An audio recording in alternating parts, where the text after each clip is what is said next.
तो हम जो युवा हैं, बच्चे हैं, जो भर्तियां देखते हैं, उनके लिए आप क्या कहना चाहेंगे कि आपको कैसा लगता है कि युवाओं की तरफ कोई भी नेता है अब तक जिस भी पार्टी का है वो देखता है, युवाओं के लिए रोजगार देता है?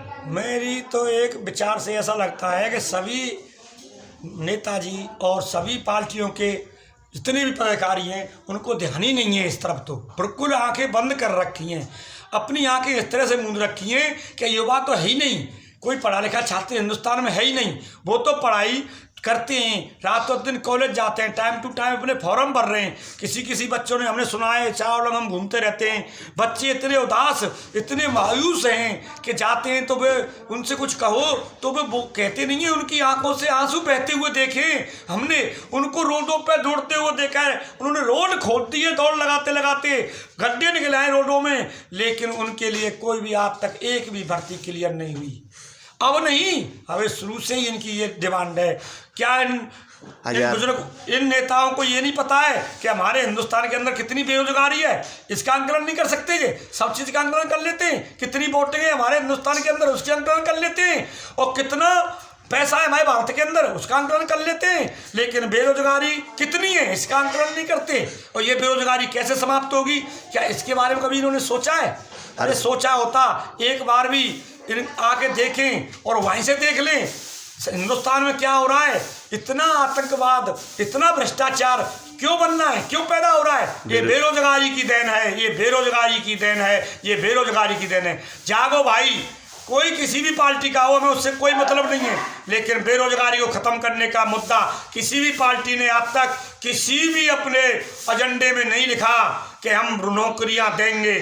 प्राइवेटों की कंपनियों से कोई दबाव नहीं है, वो मनमानी तनख्वाह देते हैं। कोई 8,000 की कहता है 6,000 देते हैं, कोई 10,000 की कह के रखता है वो 7,000 रुपये देते हैं, 8,000 रुपये देते हैं। या इनको ये नहीं पता है 8,000 रुपये में एक युवा अपना खर्चा चला सकता है क्या? परिवार की तो छोड़ो, माँ बाप की तो छोड़ो, भाई बहन के लिए क्या करेगा वो?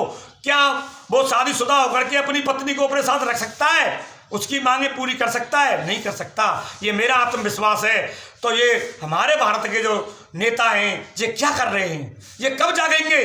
जब ये युवाएं ये इतने ओवरेज हो गए, इतने बच्चे, ये क्या करेंगे अब? उसके बाद जो बच्चे ओवरेज हुए हैं 5, 6, 7 साल में, पहले भी होते आए, लेकिन अब इन 7 सालों में तो इतने बेरोजगार हुए हैं कि आपको खुद मालूम होना चाहिए कि कितने बेरोजगार हुए हैं। हम तो आपको क्या बताएं, हमारे पास वो शब्द ही नहीं है, हमारे पास उतना विवेक नहीं है कि हम इनका कोई भी कुछ कार्य कर सकें। अब आपसे ही दुहार है, पुकार है सभी पार्टियों के नेताओं से, कौन सी पार्टी ऐसी होगी जो भारत के अंदर ये बेरोजगारी खत्म करेगी, इन बेरोजगारों के सपने साकार करेगी?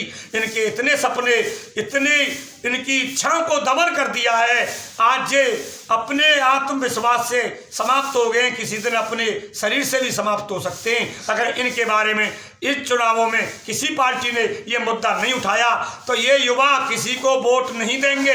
मैंने भ्रमण किया है, मैंने गांव गांव जा करके, शहर शहर डोल के, मैं 21 महीने से डोल रहा हूँ इन बेरोजगारों के लिए। हर साल हजारों युवा आत्महत्या कर लेते हैं। क्यों कर लेते हैं? क्योंकि भर्तियां टाइम से नहीं निकलती, बेरोजगारी के लिए, है ना? यही कारण है ना।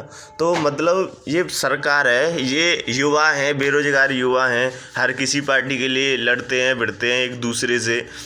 उसके लिए आप क्या कहना चाहेंगे?